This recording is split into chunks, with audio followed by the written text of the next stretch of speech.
Episode 5 of Gen V Season 2 doesn't just move the story forward, it drags it backward, back to where it all began.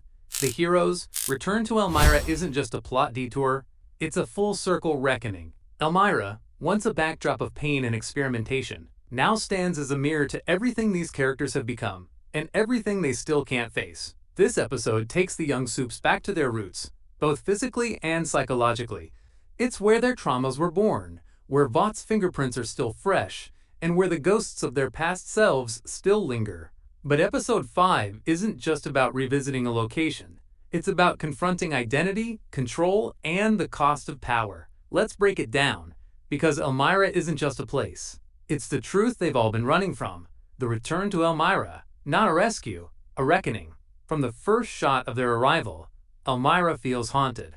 It's sterile, quiet, and hollow, like time itself refused to move on.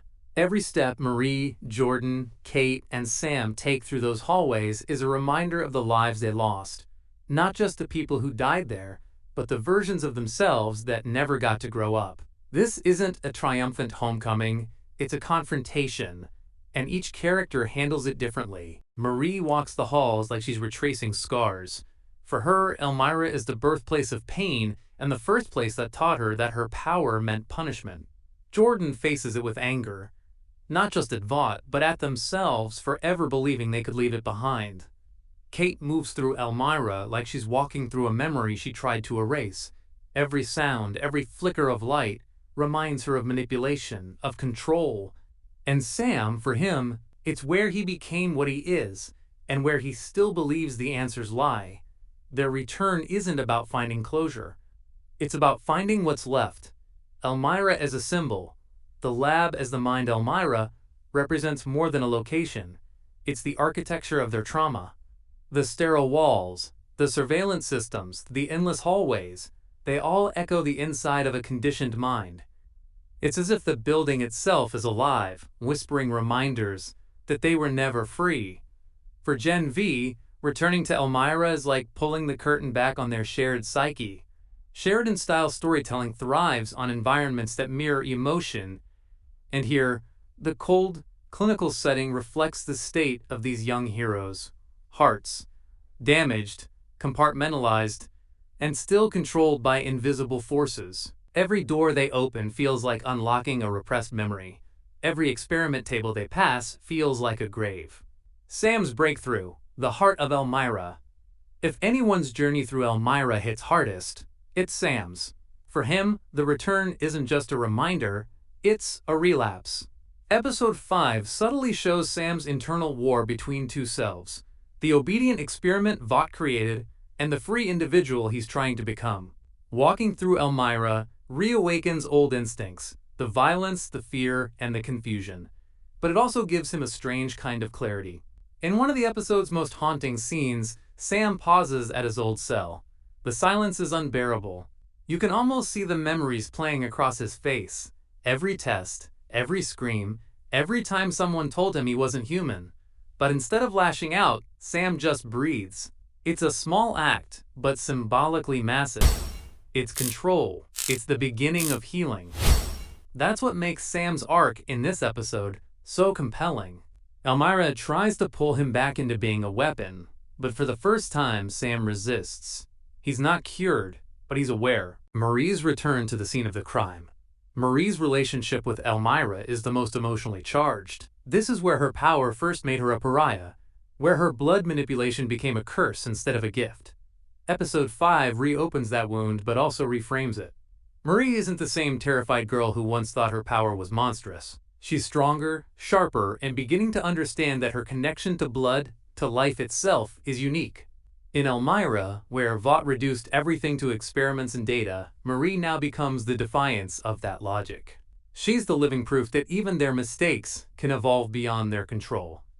Her confrontation with the past isn't just personal, it's philosophical. Elmira believed power was something to be controlled. Marie is proving it can be something to be owned. Kate and the burden of control.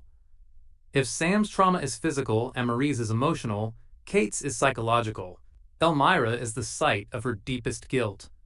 The moment she realized her powers weren't just about influence, but about violation. She made people do things they didn't want to do, and now, surrounded by the place that taught her obedience, she finally faces the moral mirror she's avoided. There's a subtle brilliance in how Episode 5 frames Kate's journey. Every time she uses her ability here, it feels wrong, invasive, and haunted by echoes of past control.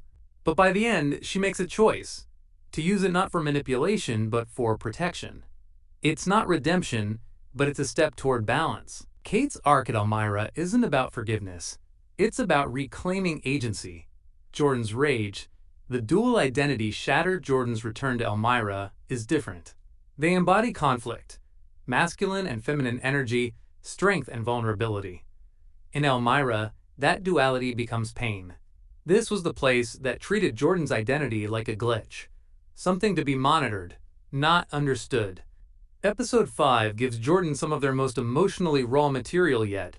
Their anger isn't just at Vought, it's at a system that tried to erase who they were. Standing in those halls again, Jordan isn't just fighting an institution, they're fighting the memory of every person who told them they didn't fit. Their arc culminates in a quiet moment. No explosions, no screams, just stillness. Jordan looks at a mirror, switches forms, and whispers, "I'm both." That line alone encapsulates the heart of Elmira's message. The power of being unapologetically whole, even when the world tries to divide you. The deeper meaning of returning to Elmira. Why bring the heroes back here now? Because Gen V Season 2 isn't about building new powers. It's about confronting what those powers cost. Elmira is a metaphor for the entire generation of Supes, created, conditioned, and commodified. Returning there forces them to face the question that defines this universe. Are they products of Vought, or people with free will? Episode 5's structure makes it clear. You can't build a future without facing your origin. And in the boys' universe, origins are never clean. They're bloody, cruel, and built on lies. Elmira stands as a graveyard for innocence. And in returning there, these young heroes aren't just revisiting trauma, they're reclaiming ownership of their story. The ripple effect on the boys' universe. Thematically, Episode 5 deepens Gen V's ties to the boys. Elmira is essentially a smaller-scale reflection of Vought International itself, a machine designed to turn trauma into power. The difference now is that this new generation sees the mechanism. They're aware of the manipulation. That awareness could be the biggest threat Vought has ever faced. Homelander was the product of ignorance and ego. These kids are the product of understanding. And understanding can lead to rebellion. By revisiting Elmira, Gen V positions its heroes as the possible antidote to the boys' tragedy, if they can survive their own self-destruction first. Final thoughts. The ghosts they carry. Gen V Season 2, Episode 5 doesn't just give us nostalgia or backstory, it gives us confrontation. Elmira isn't a flashback, it's a battlefield of memory, where each hero must decide whether to keep being defined by their past or rewrite it.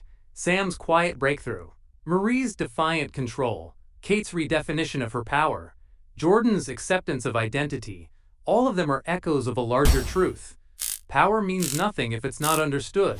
By taking the heroes back to Elmira, Gen V reminds us that every superpower in this universe is born from pain. The question now is who will learn from it, and who will let it consume them.